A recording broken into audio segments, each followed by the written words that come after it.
तो काफ़ी साल इन्वेस्टमेंट करने के बाद में, बहुत साल शेयर मार्केट को देने के बाद में मेरे को जो चीज़ें समझ में आई है कि लॉन्ग टर्म इन्वेस्टमेंट होता क्या है, लॉन्ग टर्म इन्वेस्टर सोचते कैसे हैं, वो चीज़ें मैं आपके साथ आज शेयर करूँगा। वो आपको मैं बताने की कोशिश करूँगा कि लॉन्ग टर्म इन्वेस्टर जो है वो कैसे सोचते हैं।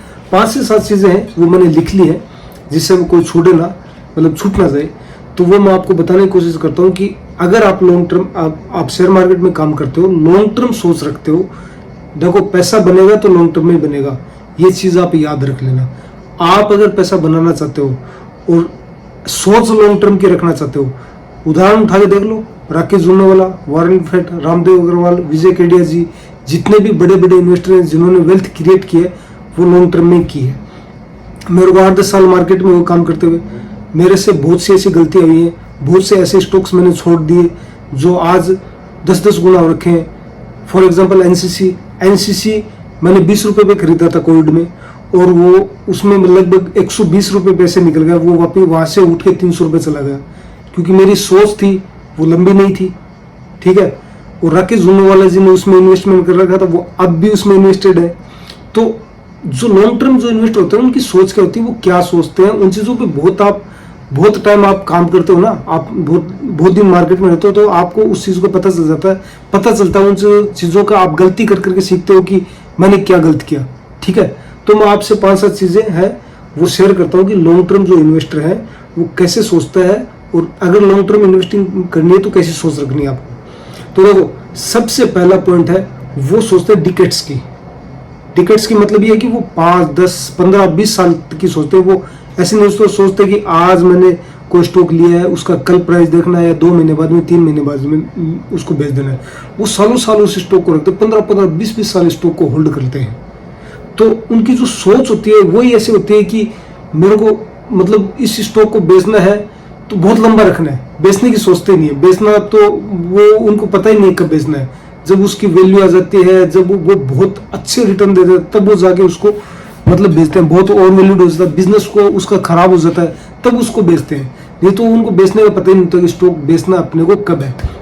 जैसे कि 2008 का क्रेश आया था, 2019-20 में जो क्रेश आया था, उसमें आप किसी भी बड़े इन्वेस्टर की पोर्टफोलियो उठा के देख लो, उन्होंने अपने स्टॉक्स बेच के नहीं निकले, वो उन स्टॉक्स में बने रहे, और वही स्टॉक वहां से उठ के उनको 20-20, 25-25 गुना रिटर्न देके गए हैं। आप पीछे के उनके पोर्टफोलियो उठा के देख लो। दूसरा जो पॉइंट है वो कंपनी में इन्वेस्टमेंट करते हैं, स्टॉक्स में इन्वेस्टमेंट नहीं करते। मतलब इसका क्या है, जैसे आप जी बिजनेस पे देखोगे, CNBC हाउस पे देखोगे, तो उन पे देखोगे कि हर कोई दूसरा जो एक्सपर्ट है वो स्टॉक प्राइस की बात कर रहा है, मार्केट कैप की, स्टॉक की 20 साल में वैल्यू क्या होने वाली, मतलब कंपनी 20 साल बाद में क्या करने वाली है, 20 साल का उसका क्या प्रोजेक्ट है, कोई भी बात नहीं करता, सिर्फ स्टॉक्स की बात है। जो लॉन्ग टर्म इन्वेस्टर होते हैं ना, उनकी जो सोच होती है वो बिजनेस में इन्वेस्टमेंट करते हैं। वो ये नहीं सोचते कि ये स्टॉक कल क्या करेगा, उनका नजरिया क्या होता है, ये कंपनी क्या कमा रही है, मतलब इस कंपनी का प्रॉफिट कैसे हो रहा है, इस कंपनी की फ्यूचर क्या है, स्ट्रॉन्ग है, मतलब फ्यूचर आने वाले 10 साल में ये कंपनी क्या करेगी, ठीक है।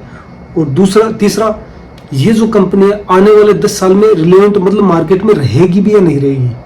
आज हम कोई स्टॉक में इन्वेस्टमेंट कर रहे हैं तो आप 10 साल का उसमें होराइजन तो लेकर रखोगे कि मैं 10 साल तक इसको रखूँ, 20 साल, लेकिन आप ये तो उसमें आपको ये तो पता होना चाहिए कि अगले 10 साल ये टिकेगी नहीं, इसकी मतलब है तो सही क्या, इसमें डिमांड तो है क्या अगले 10 साल में। तो वो इन चीज़ों को लॉन्ग टर्म, अगर आप ये सोचते हो तो आपकी लॉन्ग टर्म थिंकिंग है। तीसरा पॉइंट आता है कंपाउंडिंग। आइंस्टाइन ने बोला था कि कंपाउंडिंग है वो दुनिया का 8वां अजूबा है। फॉर एग्जाम्पल ले लो, आपने अगर मान लो 1 लाख रुपए इन्वेस्टमेंट किए किसी भी चीज़ में और 15% से ग्रो किए उनको, तो वो 15-16 लाख रुपए हो जाएंगे 20 साल के अंदर। 1 लाख रुपए की बात कर रहा हूँ मैं, 1 करोड़ किए तो 15-20 करोड़ रुपए होंगे। तो कंपाउंडिंग है वो बहुत जबरदस्त चीज़ है। वो लॉन्ग टर्म इन्वेस्टर होते हैं, वो कंपाउंडिंग में इन्वेस्टमेंट करते हैं, कंपाउंडिंग का फायदा उठाते हैं। इसमें शर्त क्या है, आपको पैनिक नहीं होना है, पेशेंस रखना है।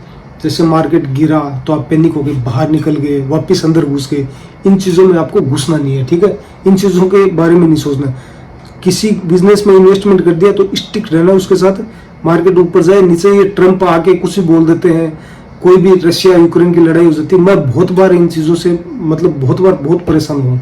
तो आपने किसी बिजनेस में इन्वेस्टमेंट किया ना, तो इन चीज़ों के चक्रों में पड़ना ही नहीं है। सिर्फ और सिर्फ फंडामेंटल और बिजनेस पे फोकस करो, ये चीज़ें आएंगी जाएंगी, सिर्फ और सिर्फ कंपाउंडिंग पे फोकस करना आपको। चौथा, इमोशंस पे कंट्रोल करना बहुत ज़बरदस्त आता है, मतलब उनका इमोशंस जितना कंट्रोल होता है। वॉरेन बफेट ने क्या बोला था, जब लोग डरे हुए होते हैं तब आप लालची बनो, और जब लोग लालची होते हैं तब आप डरो। मतलब जब मार्केट बहुत ज़्यादा हर आदमी खरीद रहा था ना, तब आपको खरीदना नहीं है, तब आपको देखना है कि इसकी वैल्यू तो है क्या। और जब सभी डरे हुए, जैसे 2008 में सभी डरे हुए थे, उस टाइम में जिसने नीचे के लेवल पे खरीदा उसने कैसे पैसे बनाए होंगे, कोविड में कैसे पैसे बनाए होंगे। और जो 2017 में टॉप पे जब सभी लालच कर रहे थे, तब लोगों ने जिसने बाई किया होगा, या 2000 के अंदर जिसने बाई किया होगा, उसकी क्या हालत हुई होगी। तो मार्केट जब ऊपर भाग रहा बहुत महंगा हो तब उससे दूर रहो, और जब मार्केट बहुत वैल्यू में है तब सारे पैसे डाल दो। पांचवा पॉइंट क्या है, आपको अपनी स्ट्रेटजी है वो डिफाइन करनी है। आप क्या हो, मतलब वैल्यू इन्वेस्टर हो, ग्रोथ इन्वेस्टर हो, डिविडेंड स्टॉक्स में इन्वेस्टमेंट करते हो, ईटीएफ में इन्वेस्टमेंट करते हो, या ट्रेडर हो, कुछ भी।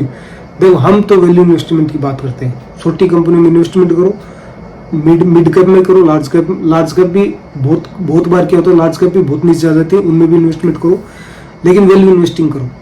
जो लॉन्ग टर्म इन्वेस्टर होते हैं वो वैल्यू इन्वेस्टर होते हैं, सालों साल इन्वेस्टिंग करते हैं और उनमें टिकते हैं।